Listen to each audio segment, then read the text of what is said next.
Sir ನಮಸ್ತೆ. 2024ನೇ ಚುನಾವಣೆ ಅಂದರೆ ದಾವಣಗೆರೆ ಲೋಕಸಭಾ ಚುನಾವಣೆ ಈಗ ಮೇ 7ರಂದು ಚುನಾವಣೆ ನಡೀತಿದೆ. ನಿಮ್ಮ ಒಲವು ಯಾವ ಕಡೆ ಸರ್? ನಾವು ಕಾಂಗ್ರೆಸ್ ಪಕ್ಷದ ಅಭ್ಯರ್ಥಿ. ನೀವು ಯಾರು ಹೇಳ್ರಿ? ನನ್ನ ಹೆಸರು ಮಹೇಶ್ ಅಂತ, ಕಾಂಗ್ರೆಸ್ ಪಕ್ಷದ ಕಾರ್ಯಕರ್ತ. ಕಾಂಗ್ರೆಸ್ ಪಕ್ಷಕ್ಕೆ ವೋಟ್ ಮಾಡಿಸೋದು. ಯಾಕೆ ಮಾಡ್ತೀರಿ? ಈಗ ಅವರು 5 ಗ್ಯಾರಂಟಿಗಳನ್ನು ಕೊಟ್ಟಿದ್ದಾರೆ. ಇವತ್ತು ಅನ್ನಭಾಗ್ಯ ಇರ್ಬೋದು, ಶಕ್ತಿ ಯೋಜನೆ ಇರ್ಬೋದು, ಗೃಹಲಕ್ಷ್ಮಿ ಇರ್ಬೋದು, ಯುವ ನಿಧಿ ಇರ್ಬೋದು, ಆಮೇಲೆ ಇನ್ನೊಂದು ಯಾವುದಾದ್ರು 5 ಗ್ಯಾರಂಟಿಗಳನ್ನು ವಿದ್ಯುತ್ ಫ್ರೀ. ಹಾಗಾಗಿ ನಾವು ನುಡಿದಂತೆ ನಡೆದ ಸರ್ಕಾರ ಯಾವ್ದಾರು ಇದ್ದರೆ ಅದು ಕಾಂಗ್ರೆಸ್ ಸರ್ಕಾರ. ಆ ಸರ್ಕಾರದಿಂದ ಮಾತ್ರ ಇಂಥ ಒಂದು ಯೋಜನೆಗಳನ್ನ ತರಲಿಕ್ಕೆ ಸಾಧ್ಯ. ಬೇರೆ ಸರ್ಕಾರ ಬರೀ ಸುಳ್ಳು ಭರವಸೆಗಳನ್ನು ಕೊಟ್ಟು ಜನಗಳನ್ನು ಮೋಸ ಮಾಡ್ತಾ ಇದ್ದಾರೆ. ಹಿಂದೆ BJP ಗೌರ್ಮೆಂಟು ಇದೇ MP ಚುನಾವಣೆಗೆ ಪ್ರತಿಯೊಬ್ಬ ಭಾರತೀಯರಿಗೂ 15 ಲಕ್ಷ ದುಡ್ಡು ಹಾಕ್ತವೆ ಅಂದರು. 15 ಪೈಸೆನೂ ಹಾಕಲಿಲ್ಲ. 2 ಕೋಟಿ ಉದ್ಯೋಗ ಸೃಷ್ಟಿ ಮಾಡ್ತೇವೆ ಅಂದರು, ಏನೂ ಮಾಡಲಿಲ್ಲ. ಹಂಗಾಗಿ ಈ ಒಂದು ರಾಜ್ಯದಲ್ಲಿರ್ಬೋದು, ದೇಶದಲ್ಲಿರ್ಬೋದು, ಯಾವ್ದಾರ ಒಂದು ನುಡಿದಂತೆ ನಡೆದ ಸರ್ಕಾರ ಐತಿ ಅಂದರೆ, ನುಡಿದಂತೆ ನಡೆದ ಒಂದು ರಾಜ್ಯದ ನಾಯಕರಿದ್ದಾರೆ ಅಂದರೆ ಅದು ಕಾಂಗ್ರೆಸ್ ಸರ್ಕಾರ, ನಮ್ಮ ರಾಜ್ಯದಲ್ಲಿರ್ತಕ್ಕಂಥ ಸಿದ್ದರಾಮಯ್ಯನ ಸರ್ಕಾರ ಅಂತ ಹೇಳಲಿಕ್ಕೆ ಬಯಸ್ತೇನೆ.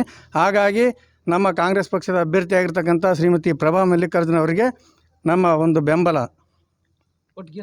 ಗೆಲ್ಲಿಸ್ತೇವೆ. ಅಭೂತಪೂರ್ವ ಗೆಲುವು ಐತಿ. ನಮಸ್ಕಾರ. ನಿಮ್ಮ ಕಡೆ ಯಾವ ಕಡೆ ಇದೆ ಒಲವು? ನಮ್ಮದು BJP ಕಡೆಗೆ ಸರ್. ಯಾಕಿದೆ?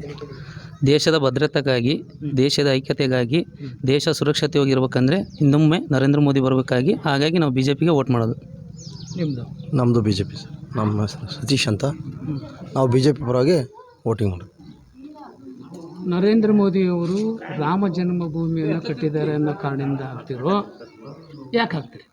ರಾಮ ಜನ್ಮಭೂಮಿ ಅಂದರೆ ಅವರೇ ಅದು ಒಂದೇ ಅಲ್ರಿ, ಅವರು ಒಂದು ಒಳ್ಳೆ ಇದನ್ನು ಮಾಡಿದ್ದಾರೆ. ಆ ಪರವಾಗಿ ಅವ್ರನ್ನ ನಾವು ಮುಂದೆ ತರ್ಬೇಕಂತ ಇದು ಮಾಡ್ತಾಯಿದ್ದೀವಿ. ಓಕೆ. ದೇಶದ ದೃಷ್ಟಿಯಿಂದ ಭಾರತ ದೇಶಕ್ಕೆ ವಿಶ್ವ ಕಂಡ ನಾಯಕ ನರೇಂದ್ರ ಮೋದಿಯವರು ಮತ್ತೊಮ್ಮೆ ಪ್ರಧಾನಮಂತ್ರಿ ಆಗಬೇಕು. ಅವರು ಹಲವಾರು ಯೋಜನೆಗಳನ್ನು ಮಾಡಿದ್ದಾರೆ. 370ನೇ ಕಾಲಮ್ ಅದೊಂದು ಆ್ಯಕ್ಟ್ ಮಾಡಿದ್ದಾರೆ. ಆಮೇಲೆ ರಾಮ ಜನ್ಮ 500 ವರ್ಷ ಅದನ್ನು ಯಾರೂ ಮಾಡೋಕ್ಕಾಗಿಲ್ಲ ಅಂಥದ್ದೊಂದನ್ನು ಯೋಜನೆ ಮಾಡಿದ್ದಾರೆ. ಕನಸನ್ನು, ಭಾರತೀಯರ ಕನಸನ್ನು ಈಡೇರಿಸಿದ್ದಾರೆ. ನಮ್ಮ ಮತ ಮೋದಿಗೆ. ದಾವಣಗೆರೆ ಜಿಲ್ಲೆ ಗಾಯತ್ರಿ ಸಿದ್ದೇಶ್ವರ ಗೆಲ್ಸ್ಕೊಳ್ತೀವಿ. ನಮಸ್ತೆ ಸರ್. ತಮ್ಮದೇವರು?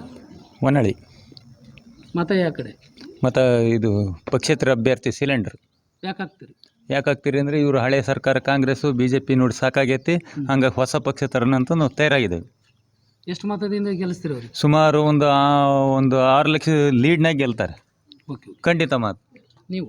ಸರ್, ನಾನು ದಾವಣಗೆರೆ ಜಿಲ್ಲಾ ಕ್ಷೇತ್ರದಿಂದ ಬೆಲೆಮಲ್ಲೂರು ಗ್ರಾಮ ಪಂಚಾಯತಿ ಕೋಟೆಮಲ್ಲೂರು. ನಾವು ಹಿಂದೆ BJP. ನಿಮ್ಮ ಮತ ಯಾವ ಕಡೆ? ನಮ್ಮ ಮತ ಹೇಳ್ತಾನೆ, ಹೇಳ್ಮಟ್ಟ ಕೇಳಿ. ನಾವು ಹಿಂದೆ BJPಗೆ ಅಲ್ಲೇ 3 ಬಾರಿ ಹಾಕಿದ್ದೇವೆ. 3 ಬಾರಿ ಹಾಕಿ ಸಾಕಾಗಿದೆ. ಆಮೇಲೆ ಕಾಂಗ್ರೆಸ್ಗೆ 2 ಬಾರಿ ಹಾಕಿದ್ದೇವೆ, ಅದಕ್ಕೂ ಸಾಕಾಗತ್ತೆ. ಅಹಿಂದ ಮತದಾರರಿಗೆ ಕಾಂಗ್ರೆಸ್ಸಿಂದ ಟಿಕೆಟ್ ಅಹಿಂದ ಯಾರಿಗೂ ಇಲ್ಲ, ಕೊಡೋಂಗಿಲ್ವಾ? BJPಯಿಂದ ಯಾರು ಕೊಡೋಂಗಿಲ್ವ ಟಿಕೆಟ? 6 ಬಾರಿ 8 ಬಾರಿ ಅವರೇ ಮಾಡ್ಬೇಕಾ? ಅಹಿಂದ ಯಾರಿಗೂ ಟಿಕೆಟ್ ಕೊಡೋಂಗಿಲ್ವಾ? ವಿನಯ್ ಕುಮಾರ್ ಅವರು 650 750 ಕಿಲೋಮೀಟ್ರ್ ಪಾದಯಾತ್ರೆ ಮಾಡಿದರು, ಕಾಂಗ್ರೆಸ್ಸಿಂದ ಟಿಕೆಟ್ ಕೊಡ್ತಾರೆ ಅಂತೇಳಿ. ಹಗಲು ರಾತ್ರಿ ಅನ್ನೋದೇ ಬಿಸಿಲಲ್ಲಿ ಬೆಂದು ಪಾದಯಾತ್ರೆ ಮಾಡಿದರು. 2ನೇದು ಅವರು ಜನಸಂಧಾನ ಮಾಡಿದರು. ಹಂಗಾದರೂ ಅವರಿಗೆ ಟಿಕೆಟ್ ಕೊಡ್ತೇವೆ ಅಂತೇಳಿ ಹೈಕಮಾಂಡಿಗೆ ಸಮೀಕ್ಷೆ ಹೋಯ್ತು. ಕೊನೆಯ ಕಾಲಕ್ಕೆ ಟಿಕೆಟನ್ನು ತಪ್ಪಿಸಿದ್ರು. ಮತದಾರರು ನೀವು ಪಕ್ಷೇತರ ನಿಲ್ಲಲೇಬೇಕು, ನಾವು 3 ಲಕ್ಷ ಓಟಿಂದ ವಿನ್ ಮಾಡ್ತೀವಿ ಅಂತ ಎಲ್ಲ ಕಡೆ ದಾವಣಗೆರೆ ಜಿಲ್ಲಾ ಮತದಾರರು ಹೇಳಿ ನಾವು ನಿಲ್ಲಿಸಿದ್ವಿ. ಪಕ್ಷೇತರ ಅಭ್ಯರ್ಥಿಯನ್ನು ನಾವು 5 ಲೀಡಿನ ಗೆದ್ದೇ ಕಲಿಸ್ತೀವಿ. ಆಯ್ತು. ಸಿಲಿಂಡರ್ ನಮ್ಮದು ಡಾಕ್ಟರ್ ಪ್ರಭಾ ಮಲ್ಲಿಕಾರ್ಜುನ್ ಅವರಿಗೆ ಸಿದ್ದರಾಮಯ್ಯನವರ ಸರ್ಕಾರದ 5 ಗ್ಯಾರಂಟಿ ಯೋಜನೆಗಳು ನುಡಿದಂತೆ ನಡೆದಿದ್ದಾರೆ ಮತ್ತು ಮೋದಿಯವರ ಸುಳ್ಳು ಭರವಸೆಗಳನ್ನು ನೋಡಿ ಸಾಕಾಗ್ಬಿಟ್ಟಿದೆ ನಮಗೆ. ವರ್ಷಕ್ಕೆ 2 ಕೋಟಿ ಉದ್ಯೋಗ ಕೊಡ್ತೇವೆ ಅಂದರು. ರಾಮ ಜನ್ಮಭೂಮಿಯನ್ನು ರಾಜಕೀಯಕ್ಕೆ ಬಳಸ್ಕೊಂಡ್ರು. ಅವ್ರ ಸ್ವಂತ ದುಡ್ಡಿಂದ ಏನು ಕಟ್ಟಿಲ್ಲ, ಜನರ ದುಡ್ಡಿಂದ 10 ರೂಪಾಯಿ ಇವರು ಹಾಕಿದ್ದಾರೆ, ಅವರು ಹಾಕಿದ್ದಾರೆ, ನಾನು ಹಾಕಿದ್ದೀನಿ. ನಾವು ಹಿಂದೂಗಳೇ. ಎಲ್ಲರೂ 10 ರೂಪಾಯಿ ಹಾಕಿದ್ದಾರೆ. ಜನರ ದುಡ್ಡನ್ನು ರಾಜಕೀಯ ಇದಕ್ಕಾಗಿ ಬಳಸ್ಕೊಂಡ್ರು ರಾಮ ಜನ್ಮಭೂಮಿಯನ್ನು. ಆಮೇಲೆ ಸ್ವಿಸ್ ಬ್ಯಾಂಕಿಂದ ಹಣ ತರ್ತವೆ ಅಂದರೂ ದುಡ್ಡು ತರಲಿಲ್ಲ. ವರ್ಷಕ್ಕೆ 2 ಕೋಟಿ ಉದ್ಯೋಗ ಕೊಡ್ತೇವೆ ಅಂದರೂ ಕೊಡಲಿಲ್ಲ. ಬೇಟಿ ಬಚಾವೋ ಬೇಟಿ ಪಡಾವೋ ಅಂದರು. ರಾಷ್ಟ್ರದಲ್ಲಿ ಅತಿ ಹೆಚ್ಚು ಅತ್ಯಾಚಾರಗಳು ಹಾಕದವೆ. ಇದನ್ನ ನೋಡಿ ನಾವು ಕಾಂಗ್ರೆಸ್ ಪಕ್ಷದ ಅಭ್ಯರ್ಥಿ ದೇಶದ ಪ್ರಧಾನಮಂತ್ರಿ ನರೇಂದ್ರ ಮೋದಿ ಅವರು ಗರ್ ಗರ್ ನೆಲ್ಲಿಯನ್ನ ಹಾಕುವಂತ ಕೆಲಸ ಮಾಡಿದರೆ ಅಂತ ಕೂಡ ಸಾರ್ವಜನಿಕರು ಹೇಳ್ತಾ ಇದ್ರು. ಅದ್ರ ಬಗ್ಗೆ ಅದು ಕೆಲವೊಂದ್ ಕಡೆ ಆಗಿದೆ, ಕೆಲವೊಂದ್ ಕಡೆ ಆಗಿಲ್ಲ, ಸಕ್ಸಸ್ ಆಗಿಲ್ಲ. ಒಟ್ಟು ನೀವು ಆ ನೆಲ್ಲಿಂದ ನೀರು ಕುಡಿತಿಲ್ಲ? ಇಲ್ಲ ಹರಗರದಲ್ಲಿ ನೆಲ್ಲಿಂದ ನೀರು ಕುಡಿತಿಲ್ಲ. ಇಲ್ಲ ಆಗೋದೇನ? ಕೆಲವು ಕಡೆ ಉಪಯೋಗ ಆಗಿಲ್ಲ ಅವು.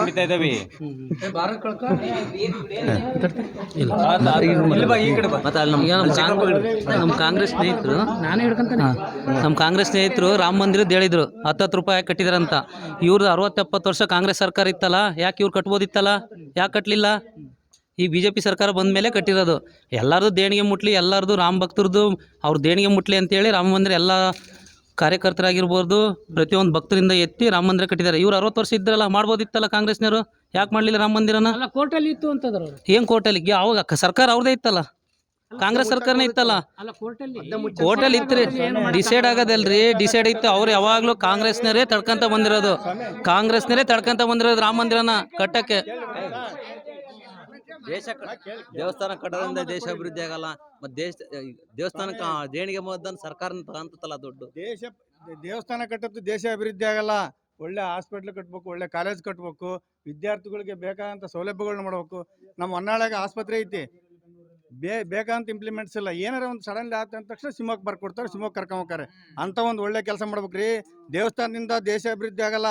ಕೆಲಸ ಕೊಡ್ಬೇಕು, ಯುವಕರಿಗೆ ಉದ್ಯೋಗ ಕೊಡ್ಬೇಕು, ಒಳ್ಳೆ ಹಾಸ್ಪಿಟ್ಲ್ ಕಟ್ಸ್ಬೇಕು, ಒಳ್ಳೆ ಕಾಲೇಜ್ಗಳು ಕಟ್ಸ್ಬೇಕು, ಒಳ್ಳೊಳ್ಳೆ ಕೆಲಸಗಳನ್ನು ಮಾಡಿದ್ರೆ ದೇಶ ಅಭಿವೃದ್ಧಿ ಆಗತ್ತೆ.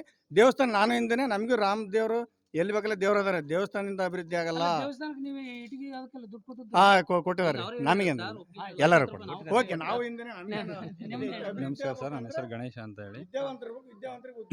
ನಾವು BJPಗೆ ಸತಿ ಸಪೋರ್ಟ್ ಮಾಡ್ತಿರೋದು, ನರೇಂದ್ರ ಮೋದಿ ಅವ್ರಿಗೋಸ್ಕರ ಮಾಡ್ತಾ ಇದ್ದೀವಿ. ಇಲ್ಲಿ ಗಲ್ಲಿಯಲ್ಲಿ ಯಾರೇ ಆಗಿರಲಿ, ನಮಗೆ ಬೇಕಾಗಿರ್ತಕ್ಕಂಥದ್ದು ಮೇನು ಮೋದಿ. ಯಾಕೆಂದರೆ ಒಂದು ಸದೃಢ ರಾಷ್ಟ್ರ ನಿರ್ಮಾಣ ಆಗ್ಬೇಕಂದ್ರೆ ಒಳ್ಳೆ ಸದೃಢವಾಗಿರ್ತಕ್ಕಂಥ ನಿರ್ಧಾರ ತಗೊಳತಕ್ಕಂಥ ವ್ಯಕ್ತಿ ಬೇಕು. ಈಗ ಎಷ್ಟೋ ಯೋಧರಿಗೋಸ್ಕರ ಅವರು ಭಾಳ ಕೆಲಸ ಮಾಡಿದ್ದಾರೆ, ಚೆನ್ನಾಗಿ ಕೆಲಸ ಮಾಡ್ತಿದ್ದಾರೆ. ಈಗ ಹೇಳಿದ್ರು ಇಲ್ಲಿ ಕರ್ನಾಟಕ ಸರ್ಕಾರದಲ್ಲಿ ಅನೇಕ ಯೋಜನೆಗಳು ತಂದರು ಅಂತ. ಸೆಂಟ್ರಲ್ ಗೌರ್ಮೆಂಟಲ್ಲೂ ಬೇಕಾದಷ್ಟು ಯೋಜನೆಗಳಿದ್ದಾವೆ. ನಾವು ಏನು ಮಾಡ್ತೀವಿ ಅಂದರೆ ನೋಡಬೇಕಾದ್ರೆ ಈ ನಮ್ಮ ಸ್ಥಳೀಯವಾಗಿ ನೋಡ್ತೀವಿ, ಅಲ್ಲಿ ಸೆಂಟ್ರಲ್ ಗೌರ್ಮೆಂಟ್ ಸ್ಕೀಮ್ಗಳನ್ನ ಅವ್ರು ನೋಡ್ತಾ ಇಲ್ಲ. ಹಂಗಾಗಿ ಅವ್ರಿಗೆ ಗೊತ್ತಾಗ್ತಾ ಇಲ್ಲ ಅನ್ಕಂದಿನಿ. ಈಗ ಈ ಸಾರಿಗೆ ಫ್ರೀ ಕೊಟ್ಟಿದ್ದಾರೆ, ಆದರೆ ಅದರಲ್ಲಿ ಆಗ್ತಕ್ಕಂಥ ಈಗ ಸರ್ಕಾರದಿಂದ ಜನಗಳಿಗೆ ಎಷ್ಟು ಅನ್ಯಾಯ ಆಗ್ತೈತೆ ಅಂದರೆ, ಎಷ್ಟೋ ಎಂಪ್ಲಾಯ್ಗಳಿಗೆ, ಕೆಳದ ಮಟ್ಟದ ಎಂಪ್ಲಾಯ್ಗಳಿಗೆ ಸಂಬಳನೇ ಕೊಡ್ತಾ ಇಲ್ಲ. ಕೊಡ್ತಕ್ಕಂಥ ಸಂಬಳದಾಗ ಅರ್ಧ ದುಡ್ಡು ಕೊಡ್ತಿದ್ದಾರೆ. ಯಾಕೆಂದ್ರೆ ಅದಷ್ಟು ದುಡ್ಡು ಬಳಸ್ಕೊಂಡು ಅವ್ರು ಯೂಸ್ ಮಾಡ್ತಿದ್ದಾರೆ. ಹಂಗಾಗಿ ಸರ್ಕಾರ ಈಗಲಿ ಕೊಟ್ಟು ಈಗ ಅವ್ರಿಗೆ ರಾಜಕೀಯಕ್ಕೋಸ್ಕರ ಫ್ರೀ ಕೊಟ್ಟರು, ಅದೇ ಅದನ್ನ ಮುಂದುವರ್ಸ್ಲಿ, ನೋಡೋಣ ಗೊತ್ತಾಗುತ್ತೆ. ಈಗ MP ಎಲೆಕ್ಷನ್ ಆದಮೇಲೆ ಮುಂದುವರ್ಸ್ಲಿ. ಅಲ್ಲ ಈಗ ರಾಜ್ಯದ ಮುಖ್ಯಮಂತ್ರಿ ಸಿದ್ದರಾಮಯ್ಯನವರು 2,000 ಹಣ ಕೊಟ್ಟಿದ್ದಾರೆ, ಉಚಿತವಾದ ಕರೆಂಟ್ ಕೊಟ್ಟಿದ್ದಾರೆ, ವಿದ್ಯಾನಿಧಿ ಕೊಟ್ಟಿದ್ದಾರೆ, ಅದೆಲ್ಲ ಒಂದ್ ನಿಮಿಷ 5 kg ಅಕ್ಕಿ ಹಣವನ್ನ ಕೊಟ್ಟಿದ್ದಾರೆ. 10 kg ಕೊಡ್ತೀವಿ ಅಂದ್ರೆ ಅದೆಲ್ಲ ಹೋತ್ ಮತ್ತೆ 5 kg ಯಾಕೆ ಬಂತು? 5 kg ಮಾತ್ರ ಕೊಟ್ಟಿದ್ದಾರೆ. ಅದು 5 kg ಎಲ್ಲಿಂದ ಬರುತ್ತೆ? 5 kg? 5 kg ಎಲ್ಲಿಂದ ಬರ್ತೈತೆ ಅಕ್ಕಿ? ನೀವು ಹೇಳಿದ್ 10 kg, ಆದ್ರೆ 5 kg ಯಾಕೆ ಕೊಡ್ತಾ ಇದ್ದೀರಿ? ಒಟ್ಟು 10 kgನೂ ಕೊಡ್ಬೋದಿತ್ತಲ್ಲ.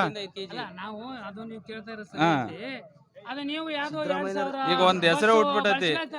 ಅವ್ರು ಕೊಟ್ಟಿರೋ ದುಡ್ಡಿಂದ ಹೆಂಡತಿ ಟೂರಿಗೆ, ಗಂಡ ಬಾರಿಗೆ ಫಿಕ್ಸ್ ಆಗ್ಬಿಟ್ಟೈತೆ ಅದು. ಅಲ್ಲ ಈಗ ನಾನು ಒಪ್ಕೊಳ್ತೇನೆ, ನೀವು ಅದನ್ನ ಬಳಕೆ ಮಾಡ್ಕೊಳ್ತಾ ಇಲ್ವಾ ಸಿದ್ದರಾಮಯ್ಯ ಕೊಟ್ಟಿರೋದು ಅಂತ?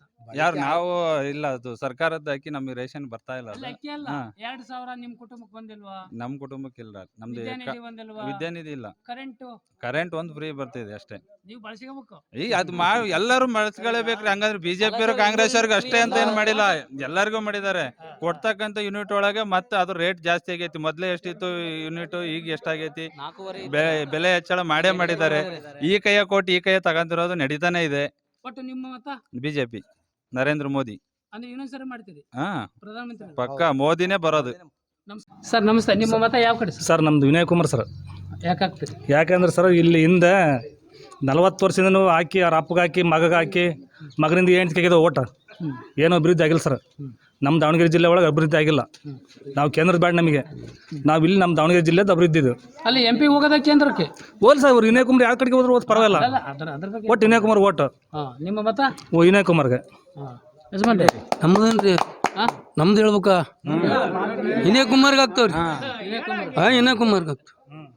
ಕೆಲಸ ಏನು ನಾವು ಏನೇನು ಮಾಡೋದು ಬೇಡ, ಸುಮ್ಮನೆ ಅಡ್ಡಾಡ್ಲಿ.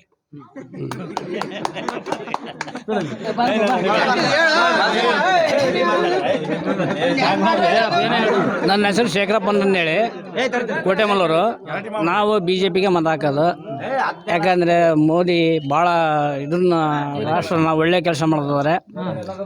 ಈಗ ದೇಶ ಭಯೋತ್ಪಾದಕರಿಂದ ಭಾರಿ ತೊಂದರೆ ಆಗ್ತಿರೋದು, ಅದನ್ನೆಲ್ಲ ನಿಲ್ಲಿಸಿದ್ದಾರೆ. ಹಂಗಾಗಿ ನಾವು ಅದಕ್ಕೆ ಹಾಕೋದು, ಮೋದಿ ಸರ್ಕಾರ. ಮೋದಿಗೆ ಹಾಕಾರ. ಇನ್ನೊಂದ್ಸಲಿ ಅದೇ ಹಾಕಾರ, ಮೋದಿಯವರೇ. ಎಷ್ಟು ಲೀಡಿಂದ? ಎಷ್ಟು ಹೇಳಕ್ಕಾಗಲ್ಲ, ಲೆಕ್ಕ ಬಂದ್ಮೇಲೆ ಗೊತ್ತಾಗತ್ತೆ. ದಾವಣಗೆರೆ ಗಿತ್ತ ಇದು ಗಾಯತ್ರಿ ಸಿದ್ದೇಶ್ ಗೆಲ್ಲಿಸ್ತೀವಿ. ನಮಸ್ತೆ, ಥ್ಯಾಂಕ್ ಯು. ಹಾಕಿ ಸಾಕಾಗೈತಿ. ಈಗ ಹೊಸಬ ಯುವಕ ಅವನು ಬೆಳೆಸ್ಬೇಕು, ಅವನು ಮೇಲ್ಗಡೆ ಕಳಿಸ್ಬೇಕು ಅನ್ನೋದು ನಮ್ಮ ಆಸೆ. ಅವನಿಗೆ ಹಾಕೋದು ಮೇಲ್ಗಡೆ ಅಂದ್ರೆ ಸೀದಾ ಬೆಂಗಳೂರಿಗೆ ಕಳಿಸ್ಬೇಕ್ರಿ ಅವನ್ನ. ಹೌದ್ರಿ, ನಮ್ಮ ಮತ ಅವ್ರಿಗೆ.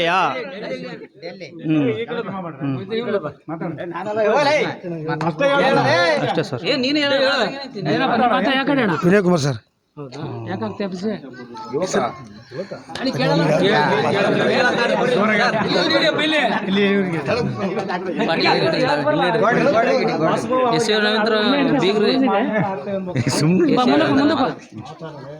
ಸರ್, ನಿಮ್ಮ ಮತ ಯಾಕೆ ಸರ್? ನಮ್ಮ ಮತ ಕಾಂಗ್ರೆಸ್, ಪ್ರಭಾ ಮಲ್ಲಿಕಾರ್ಜುನ್. ಏನು ಮಾಡಿದ್ರು ಕೆಲಸ ಈ ತಾಲೂಕಲ್ಲಿ ಈಗ ಅವರು ಕಳೆದ ಒಂದು 4-5 ಬಾರಿಯಿಂದನೂ ಅವ್ರನ್ನ ಆರಿಸಿಲ್ಲ. ಇದು ಫಸ್ಟ್ ಟೈಮ್ ಆರಿಸ್ಬೇಕು ಅಂತ ತೀರ್ಮಾನ ಮಾಡಿದ್ದೆ. ಈ ತಾಲೂಕಲ್ಲಿ DC ಶಾಂತಗೌಡರು ಕೆಲಸ ಮಾಡಿದ್ರು. DC ಶಾಂತಗೌಡರು ಕೆಲಸ ಮಾಡ್ತಾ ಇದಾರೆ, ಎಲ್ಲರೂ ಮಾಡ್ತಾ ಇದಾರ್ರಿ. ನಾವು ಯಾರನ್ನೂ ಇಲ್ಲಿ ಟೀಕೆ ಮಾಡ್ತಾ ಇಲ್ಲ. ಆದರೆ ಈ ಸರಿ ಅವರು ಶಾಮ್ನವ್ರ ಕುಟುಂಬದವರು ಕಳೆದ 4-5 ಬಾರಿಂದನೂ ಸೋತಿದ್ದಾರೆ. ಈ ಸರಿ ಅವ್ರನ್ನ ಆರಿಸ್ಬೇಕು ಅಂತ ಆರಿಸ್ತೀವಿ. ಗೆಲ್ಲಿಸ್ತೀರಿ ಅವ್ರನ್ನ? ಹಾಂ, ಗೆಲ್ಲಿಸ್ತೀವಿ. ಎಷ್ಟು ಮತದಿಂದ? ಇಷ್ಟು ಅಂತ ಅಲ್ರಿ, ನಮ್ಮೊಬ್ರು ಮತ ನಾವು ಹೇಳ್ತೇವೆ. ಅಲ್ಲ, ನಿಮಗೆ ಅಂದಾಜು ಪ್ರಕಾರ? ನಮಗೆ ಅಂದಾಜು ಮಾಡಕ್ ಬರಲ್ರಿ, ನಾವು ರೈತರು, ಅಂದಾಜು ಮಾಡಕ್ ಬರಲ್ಲ. ನಿಮ್ಮ ಮತ ಪ್ರಭಾ ಮಲ್ಲಿಕಾರ್ಜುನ್. ಪ್ರಭಾ ಮಲ್ಲಿಕಾರ್ಜುನ್. ನಮಸ್ತೆ. ಕಟ್ ಮಾಡಿ.